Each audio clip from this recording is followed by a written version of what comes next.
இன்னைக்கு தமிழ்நாடு சட்டமன்றத்தில் மும்மொழி கொள்கைக்கு எதிராக ஒரு கவனஈர்ப்பு தீர்மானம் என்பது கொண்டு வரப்பட்டுச்சு. இந்த தீர்மானத்தில் எல்லா உறுப்பினர்களுமே மும்மொழி கொள்கைக்கு எதிராக தங்களுடைய ஆதரவை கொடுத்தாங்க. ஆனால் பிஜேபி மட்டும் கொடுக்கவே இல்லை. பிஜேபி தவிர்த்து ஒட்டுமொத்த தமிழ்நாடுமே இந்த விஷயத்தில் ஒற்றுமையாக இருக்கு அப்படின்றதற்கு இன்னைக்கு சட்டமன்றத்தில் நடந்த ஒரு விஷயமே சாட்சியாக அமைஞ்சிச்சு அப்படின்னே சொல்லலாம். இந்த கவனஈர்ப்பு தீர்மானத்தில் பேசக்கூடிய முதலமைச்சர் அவர்கள் மிக விரிவாக ஏன் நம்ம மும்மொழி கொள்கையை எதிர்க்கிறோம் அப்படின்ற பேசியிருந்தார்.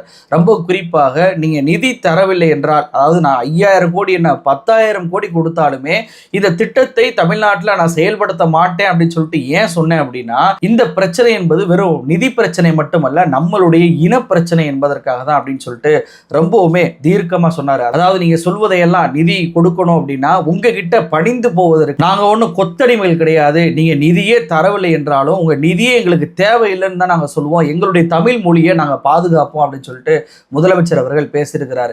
தன்னுடைய உரையில இறுதியாக முதலமைச்சர் அறிவித்த அந்த அறிவிப்பு தான் ஒட்டுமொத்த சட்டமன்றத்தையும் தமிழ்நாட்டையுமே வியப்புக்குள்ளாச்சு அப்படின்னு சொல்லலாம். அதாவது முதலமைச்சர் என்ன சொல்றாரு அப்படின்னா, இந்தியாவின் கூட்டாட்சி தன்மையை காக்கவும் மாநிலங்கள் சுயாட்சியை வென்றெடுக்கவும் மிக சரியான முன்னெடுப்புகளை செய்ய வேண்டிய கட்டாயத்தில் நாம் இருக்கிறோம். மாநில சுயாட்சியை உறுதி செய்து மாநில உரிமைகளை நிலைநாட்டினால்தான் தமிழ் மொழியும் காக்க முடியும், தமிழினத்தை உயர்த்த முடியும் என்பதை உறுதிபட தெரிவித்து அதற்கான அறிவிப்பை விரைவில் வெளியிடுவேன் என்றும் அறிவித்து இந்த அளவில் என்னுடைய விளக்கத்தை நிறைவு செய்கிறேன். நன்றி. மாநில சுயாட்சியை உறுதி செஞ்சு மாநில உரிமைகளை நம்ம நிலைநாட்டினா மட்டும்தான் நம்மளுடைய தமிழ் மொழியை காக்க முடியும். அதற்கான அறிவிப்பை நான் இனிமே தான் வெளியிட போறேன் அப்படின்னு சொல்லிட்டு முதலமைச்சர் அவர்கள் அறிவிச்சிருக்கிறாங்க. இதனால ஒட்டுமொத்த சட்டமன்ற உறுப்பினர்களுமே மேஜையை தட்டி அதிர வச்சிருக்கிறாங்க அப்படின்னே சொல்லலாம். ஏற்கனவே ஃபேர் டீலிமிட்டேஷன் விஷயத்திலேயே முதலமைச்சர் அவர்கள் கூட்டிய அந்த கூட்டம் என்பது மிகப்பெரிய அளவுல வெற்றியாச்சு. தேசிய அளவுல மிகப்பெரிய பேசு பொருளாக மாறுச்சு. அந்த கூட்டத்துக்கு அப்புறம் தான் பார்த்தீங்கன்னா நிர்மலா சீதாராமன் ஒரு பக்கம் கதற ஆரம்பிச்சாங்க, இன்னொரு பக்கம் அண்ணாமலை கதறினாரு. அவருடைய போராட்டங்கள்லாம் புஷ்ஷா போனது. மேல மோடி அமித்ஷா வரைக்கும் அலறுவதை நம்மளால பார்க்க முடிஞ்சு. அப்படிப்பட்ட அந்த ஸ்டெப்புக்கு பின்னாடி இப்போ மறுபடியும் மாநில சுயாட்சியை மாநில உரிமையை மீட்டெடுப்பதற்கு நான் ஒரு முக்கியமான அறிவிப்பை வெளியிட போறேன்னு சொல்லிட்டு முதலமைச்சர் அவர்கள் சொன்னது, அது என்ன அறிவிப்பாக இருக்கும் அப்படின்ற மிகப்பெரிய கொஸ்டின் மார்க்க மிகப்பெரிய ஆவலை தமிழ்நாட்டு மக்களுக்கு மட்டுமல்ல ஒட்டுமொத்த இந்தியாவுக்குமே எழுந்திருக்கு அப்படின்னு சொல்லலாம். ஏன்னா முதலமைச்சர் ஸ்டாலின் செய்யக்கூடிய அரசியல் என்பது தற்போது தேசிய அளவுல மிகப்பெரிய பேசுபொருளா மாறி இருக்கு. அதனாலதான் பாத்தீங்க அப்படின்னா கர்நாடகாவில் நடந்த RSS உடைய ஆண்டு விழா கூட்டம் மிக முக்கியமான கூட்டம். அந்த கூட்டத்தில் கூட முதலமைச்சருக்கு நாங்க பதில் கொடுக்குறோம் அப்படின்னு சொல்லிட்டு அவங்க கதறி இருக்கிறாங்க.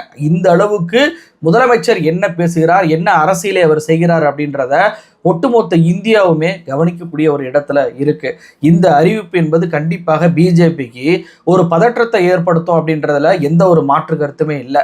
ஆனா முதலமைச்சர் ஏன் இவ்வளவு பிடிவாதமாக மும்மொழி கொள்கையை நான் அனுமதிக்க மாட்டேன்றாரு, இவ்வளவு பிடிவாதமாக தமிழ் மொழியை காக்கணும் அப்படின்னு சொல்லிட்டு ஏன் சொல்றாரு அப்படின்றத அண்ணாமலையுடைய பேச்சு, அதே போல தர்மேந்திர பிரதானுடைய பதில், தமிழிசை போட்ட கையெழுத்தை வச்சு நாம விளக்க போறோம்னு சொன்னல, அதை நம்ம பார்த்துடலாம். நேற்றைக்கு முன்னுடன் திருச்சியில அண்ணாமலை அவர்கள் காலிச்சாறுகள்ல கர்ஜித்து பேசினாரு. என்ன சொன்னார் அப்படின்னா, மோடியை என்ன பண்றாருங்க ஐயா, நம்முடைய குழந்தைகளை உலகத்தரம் வாய்ந்த குழந்தைகளாக தயார் பண்ணிட்டு இருக்காரு. உலகத்தரம் வாய்ந்த குழந்தைகளா, அரசு பள்ளியில படிச்சாலும் தனியார் பள்ளியில படிச்சாலும் சமமான கல்வி கிடைக்க வேண்டும் என்பதுதான் புதிய தேசிய கல்விக் கொள்கையினுடைய அடிப்படை நோக்கம். புதிய தேசிய கல்விக் கொள்கை மூலமாக மோடி நம்மளுடைய குழந்தைகளை உலகத்தரம் வாய்ந்த நபர்களாக மாற்றி கொண்டிருக்கிறார் அப்படின்னு சொல்லிட்டு அண்ணாமலை பேசியிருக்கிறாரு.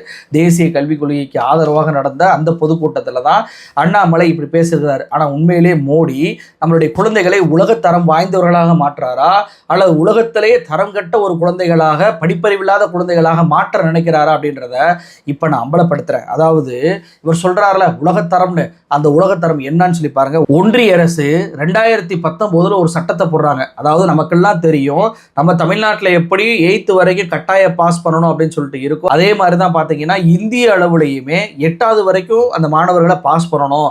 10th 12th மட்டும்தான் அந்த ஃபெயில் பாஸ் அப்படின்றத கொண்டு வரணும் அப்படின்னு சொல்லிட்டு ஒரு நோ டிடென்ஷன் பாலிசி அப்படின்றது ஏற்படுத்தினாங்க அப்போது இருந்த காங்கிரஸ் அரசு. அந்த நோ டிடென்ஷன் பாலிசியை இந்த மோடி அரசு 2019 நீக்கம் பண்றாங்க.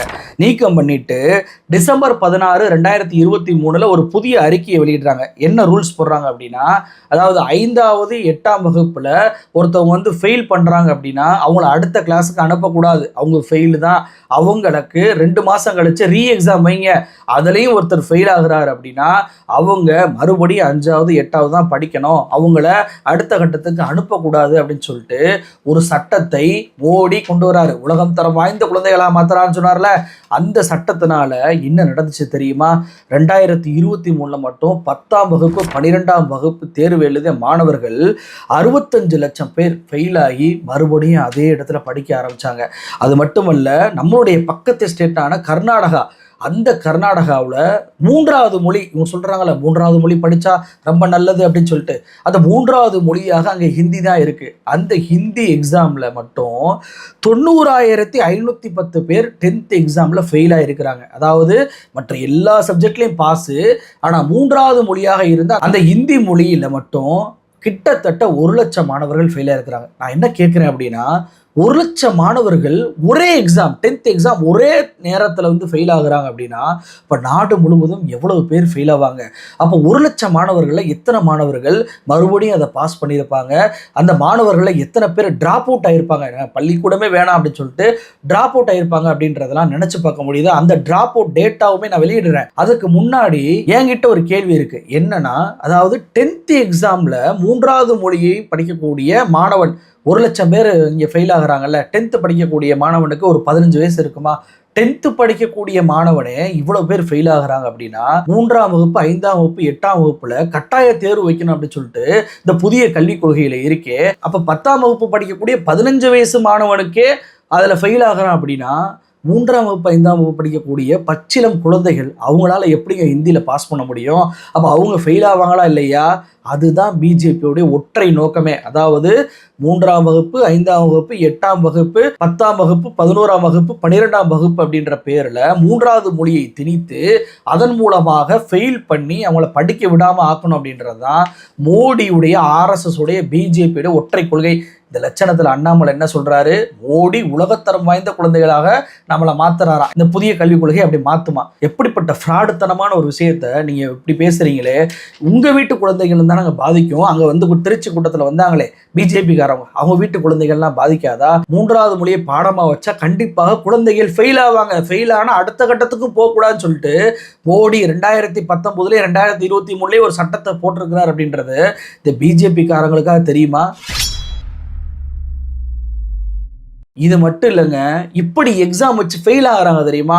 இதனால டிராப் அவுட் அதிகமாக இருக்கு. அதாவது பள்ளிக்கூடத்து பக்கமே போகாம எனக்கு படிப்பே வேணான்னு சொல்லிட்டு பிள்ளைகள் டிராப் அவுட் ஆனதுக்கும் டேட்டா இருக்கு. அதை நம்ம தர்மேந்திர பிரதானை வச்சு அமலப்படுத்தலாம். அதாவது 2023 திமுகவுடைய எம்பியாக இருக்கக்கூடிய கலாநிதி வீராசாமி அவர்கள் எத்தனை மாணவர்கள் டிராப் அவுட் ஆகுறாங்க ஸ்கூல்ல இருந்து அப்படின்னு சொல்லி ஒரு கேள்வி கேட்கிறாரு. இதற்கு ஒன்றிய கல்வித்துறை அமைச்சரான தர்மேந்திர பிரதான் என்ன தெரியுமா பதில் கொடுத்திருக்கிறாரு? அதாவது நாட்டில் மொத்தம் 2021 22 இந்த ஒரே வருடத்துல 10ஆம் வகுப்புல 20.6% மாணவர்கள் டிராப் அவுட் ஆயிருக்கிறாங்க. அதாவது புதிய கல்விக் கொள்கையில 10ஆம் வகுப்புல இவங்க ஃபெயில் பண்ணதுனால 20.6% மாணவர்கள் எனக்கு படிப்பே வேணாம் அப்படின்னு சொல்லிட்டு வெளியிருக்கிறாங்க. இன்னும் டேட்டாவோட சொல்லணும் அப்படின்னா 190 மில்லியன் மாணவர்கள் எழுதுனாங்க. இதுல 160 மில்லியன் மாணவர்கள் பாஸ் ஆயிருக்கிறாங்க, 30 மில்லியன் மாணவர்கள் ஃபெயில் ஆயிருக்கிறாங்க அப்படின்னு சொல்லிட்டு தர்மேந்திர பிரதான் சொல்றாரு. அதுலயும் தர்மேந்திர பிரதானுடைய மாநிலம் தான் முதல் இடம். அதாவது ஒரு ஒன்றிய கல்வித்துறை அமைச்சராக இருந்துகிட்டு தன்னுடைய சொந்த மாநிலத்தையே பழி வாங்கி இருக்கிறார் அப்படின்றதுக்கு இது ஒரு உதாரணம். அதாவது ஒடிசால மட்டும் பார்த்தீங்கன்னா 27.3% மாணவர்கள் டிராப் அவுட் இருக்கிறாங்க. மேகாலயால 21.7, அசாம்ல 20.3, பீகார்ல 20.5, மேற்கு வங்கம் 18%, குஜராத்ல 17.9, நாகாலாந்துல 17.5, பஞ்சாப்ல 17.2, ஆந்திரால 16.3, கர்நாடகால 14.7, தெலுங்கானால 13.7% அப்படின்னு சொல்லிட்டு இந்த பட்டியலை பாருங்க. இந்த பட்டியலில் இருக்கக்கூடிய அத்தனை மாநிலங்களுமே மும்மொழி கொள்கையை ஏற்று புதிய கல்விக் கொள்கையை அமல்படுத்திய மாநிலங்கள். அப்போ இந்த புதிய கல்விக் கொள்கையை மும்மொழி கொள்கையை ஏற்றுக்கொண்டதுனால 20% மாணவர்கள் எனக்கு ஸ்கூலே வேணாம், படிப்பே வேணாம்னு சொல்லிட்டு பயந்து போய் டிராப் அவுட் ஆயிருக்கிறாங்க அப்படின்ற டேட்டா தான் இது. ஆனால் தமிழ்நாட்டில் எவ்வளோ தெரியுமா? மும்மொழி கொள்கையை ஏற்றுக்கொள்ளாத, புதிய கல்விக் கொள்கையை ஏற்றுக்கொள்ளாத தமிழ்நாட்டில் வெறும் 4.5% மாணவர்கள் மட்டும்தான் டிராப் அவுட் ஆயிருக்கிறாங்க. இப்போ எவ்வளவு டிஃப்ரென்ஸ் பாருங்க. இவங்களுடைய ஒற்றை நோக்கமே படிக்கக்கூடாது, படிக்க வந்தால் ஃபெயில் பண்ணணும், ஃபெயில் பண்ணணும்னா 3வது மொழியை திணிக்கணும், அதை அவனால் படிக்க முடியாமல் கஷ்டப்பட்டு ஃபெயில் ஆகணும், அப்படி ஃபெயில் ஆகக்கூடியவனை ஸ்கூல்ல இருந்தே வெளியேற்றணும், அவனை ஸ்கூல் பக்கமே வரக்கூடாது அப்படின்றது தான் இவங்களுடைய ஒற்றை அஜெண்டா என்பதற்கு தர்மேந்திர பிரதானுடைய பதிலே சாட்சியா இருக்கா? இது மட்டும் இல்லைங்க, இந்த அண்ணாமலை அதே திருச்சி கூட்டத்தில் இன்னொரு விஷயத்தையும் சொல்றாரு. தமிழிசை போட்ட ஒற்றை கையெழுத்துல புதுச்சேரியில் இருக்கக்கூடிய எல்லா பள்ளிகளுமே சிபிஎஸ்இ பள்ளிகளாக மாறிடுச்சு, தரம் உயர்ந்துருச்சு அப்படின்னு சொல்லி பேசியிருக்கிறாரு. எப்படி அக்கா தமிழிசை சவுந்தரராஜன் அவர்கள் புதுச்சேரி ஆளுநராக இருந்த பொழுது ஒரே ஒரு கையெழுத்தை போட்டு எல்லா அரசு பள்ளியும் புதுச்சேரியில ஒரே நாளில் சிபிஎஸ்இ பள்ளியாக மாத்தி காட்டிட்டாங்க.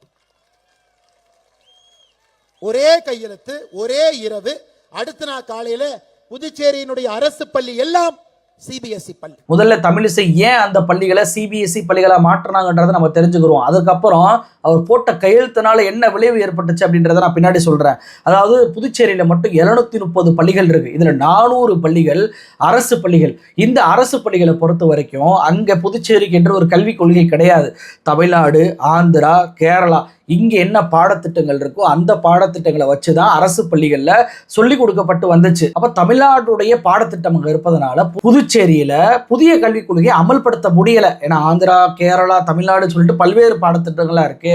அப்போ புதிய கல்விக் கொள்கையை நம்மளால் திணிக்க முடியல என்பதற்காக ஒட்டுமொத்தமாக எல்லா பள்ளிகளையுமே சிபிஎஸ்சியை மாற்றிட்டோம் அப்படின்னா ஒன்றிய அரசுடைய புத்தகங்கள் தான் வர ஆரம்பிச்சிடும். ஒன்றிய அரசுடைய பாடத்திட்டம் வந்துருச்சு அப்படின்னா ஈஸியாக நம்ம புதிய கல்விக் கொள்கையை அமல்படுத்திடலாம், திணிச்சிடலாம் என்ற ஒற்றை நோக்கத்துக்காக தான் இந்த ஒரே கையெழுத்தில் சிபிஎஸ்இ பள்ளிகளாக அத்தனை பள்ளிகளை மாற்றினாங்க. அப்போ புதிய கல்விக் கொள்கையை திணிக்கணும் என்பதற்காக இவங்க எந்த அளவுக்கும் போவாங்க அப்படின்றதற்கு உதாரணம் தான் இந்த சம்பவம். சரி, இந்த சம்பவம், இந்த கையெழுத்தினால புதுச்சேரியில் என்னாச்சு தெரியுமாங்க? புதுச்சேரியில் 2023 மட்டும் 9ஆம் வகுப்புலையும் 11ஆம் வகுப்புலையும் பல ஆயிரம் மாணவர்கள் ஃபெயில் ஆகிட்டாங்க. ஏன் இப்படி ஃபெயில் ஆனாங்க அப்படின்னு சொல்லிட்டு அங்கே இருக்கக்கூடிய கல்வியாளர்கள் என்ன தெரியுமா சொல்கிறாங்க?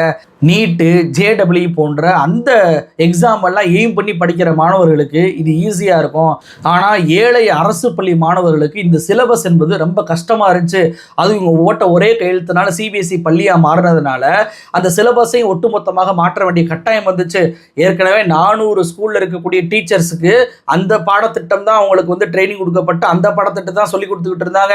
ஆனால் இப்படி ஒரே கையெழுத்தில் இவங்க மாற்றினதுனால சிபிஎஸ்இ பாடத்திட்டத்துக்கு 400 ஸ்கூலில் இருக்கக்கூடிய ஆசிரியர்களால் மாற முடியல, அவங்களாலேயே சொல்லித்தர முடியாமல் போச்சு. இதோட பார்த்தீங்கன்னா சிபிஎஸ்இ உடைய அந்த இணையதளத்தில் நம்ம ப்ராஜெக்டுகளை வந்து வீடியோ காட்சிகள் அப்லோட் பண்ணணும், அதே போல் ஜிபிஎஸ்சி டேங்கோட ப்ராக்டிக்கல் எக்ஸாம் நடத்தணும் அப்படின்னு சொல்லிட்டு மிகப்பெரிய சுமையை ஆசிரியர்களுக்கு ஏற்படுத்திட்டாங்க. இதனால தான் மாணவர்களுக்கு சரியான அந்த சிலபஸை சொல்லிக் கொடுக்க முடியாமல் அந்த மாணவர்கள் அத்தனை பேருமே ஃபெயில் ஆகிட்டாங்க அப்படின்னு சொல்லிட்டு அந்த கல்வியாளர் சொல்வதை பார்க்க முடியுது. இதைத்தாங்க பிடிஆர் சொன்னார், எங்கள் கிட்ட இருமொழி கொள்கை தான் இருக்குது, அரசாங்க ஸ்கூலில் ஏன் நாங்கள் மும்மொழி கொள்கையை கொண்டு வரல அப்படின்னா ஏற்கனவே இருக்கக்கூடிய ஒரு சிஸ்டத்தை டைலூட் பண்ண விரும்பலை. ஏன்னா அப்படி மும்மொழி கொள்கையை கொண்டு வந்தால் அந்த மாணவர்கள் எத்தனை பேருக்கு எத்தனை ஆசிரியர்களை போடணும், அந்த ஆசிரியர்களுக்கு பல மணி நேரம் நம்ம ட்ரைனிங் கொடுக்கணும், ட்ரைனிங் கொடுத்து பாட புத்தகங்கள்லாம் கொண்டு வரணும், சிலபஸை வந்து அந்த மாணவர்களுக்கு புரிய வைக்கணும். இதற்கெல்லாம் பல வருடங்கள், பல மணி நேரங்கள் ஆகும். இப்படி ஆகும்போது அந்த மாணவர்களுடைய அந்த கல்வித்திறன் பாதிக்கப்படும் அப்படின்றத இந்த வயற்பட்டியிலையும் சரி, இந்தியா டுடே பேட்டிலையும் சரி பிடிஆர் அவர்கள் மிக தெளிவாக சொல்லியிருந்தார். அதுதான் புதுச்சேரியில் நடந்துச்சு. அதாவது இவங்க ஒரே கையெழுத்துல சிபிஎஸ்சியை மாத்திட்டா பெரிய ஒரு சாதனைன்னு சொல்லி பேசுறாங்கல்ல, அப்படி மாறினதுனால சிலபஸை சொல்லி கொடுக்க முடியாம அந்த டீச்சர்ஸ்க்கே தெரியாததுனால மாணவர்களுக்கு அது புரியாததுனால அத்தனை பேருமே ஃபெயில் ஆகிருக்கிறாங்க. அப்போ தமிழிசை போட்ட ஒற்றை கையெழுத்தினால மாணவர்கள் அத்தனை பேரும் ஃபெயில் ஆகிருக்கிறாங்க.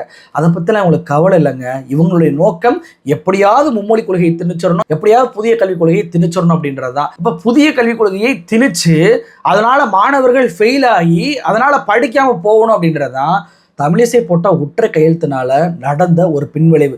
இப்போ சொல்லுங்க, நம்ம தமிழ்நாட்டில் மும்மொழி கொள்கையை கொண்டு வந்தா, புதிய கல்விக் கொள்கையை கொண்டு வந்தா, கர்நாடகாவில் எப்படி 1,00,000 பேர் ஃபெயில் ஆனாங்களோ, ஒட்டுமொத்த இந்தியாவில் எப்படி 65 லட்சம் மாணவர்கள் ஃபெயில் ஆனாங்களோ, பக்கத்து யூனியன் டெரிட்டரியாக இருக்கக்கூடிய புதுச்சேரியில் எப்படி 9ஆம் வகுப்புல 11ஆம் வகுப்புல ஆயிரக்கணக்கான மாணவர்கள் ஃபெயில் ஆனாங்களோ, அதே மாதிரி தான் நம்ம தமிழ்நாட்டிலே ஃபெயில் ஆவாங்க. அதற்கான ஒற்றை நோக்கத்தோட தான் இந்த பிஜேபி புதிய கல்விக் கொள்கையை ஏற்றுங்க, உங்களுக்கு 5000 கோடி தர்றோம் அப்படின்னு சொல்லிட்டு நம்ம கிட்ட ஆசை வார்த்தையை காட்டுறாங்க. ஆனால் நம்மளுடைய முதலமைச்சர் புதுச்சேரியை போல, ரங்கசாமியை போல ஒரு கோழையாக இல்லை. நம்மளுடைய முதலமைச்சர் தைரியமாக இருப்பதனால தான் நீ எவ்வளவு காசு கொடுத்தாலும் பரவாயில்ல, நான் அந்த இன துரோகத்தை பண்ண மாட்டேன், இது என்னுடைய இன பிரச்சனை அப்படின்னு சொல்லிட்டு கொண்டு வந்து இன்னைக்கு மாணவர்களை காக்கக்கூடிய வேலைகளை ஈடுபடுறாரு. இன்னைக்கு மும்மொழி கொள்கைக்கு எதிரான இந்த தீர்மானத்தில் நான் ஒரு புதிய அறிவிப்பை வெளியிட போறேன் அப்படின்றது வெறும் அறிவிப்பாக இருக்காது, நம்மளுடைய தமிழ்நாட்டு மாணவர்களை காக்கக்கூடிய ஒரு விஷயமாக இருக்கும். அப்ப இந்த பிஜேபியோட நோக்கம் என்ன என்பதை இந்த வீடியோவை உங்களுக்கு புரிய வச்சிருக்கோம். இந்த வீடியோவை உங்களால் முடிந்த அளவுக்கு எல்லோருக்குமே ஷேர் பண்ணுங்க. ஒட்டுமொத்த மக்களுமே இந்த புதிய கல்விக் கொள்கையுடைய விளைவுகள் என்னாகும் அப்படின்றத கர்நாடகா புதுச்சேரியை வச்சு தெரிஞ்சுக்கொள்ளணும். இந்த வீடியோவை எல்லோருக்கும் ஷேர் பண்ணுங்க. நன்றி.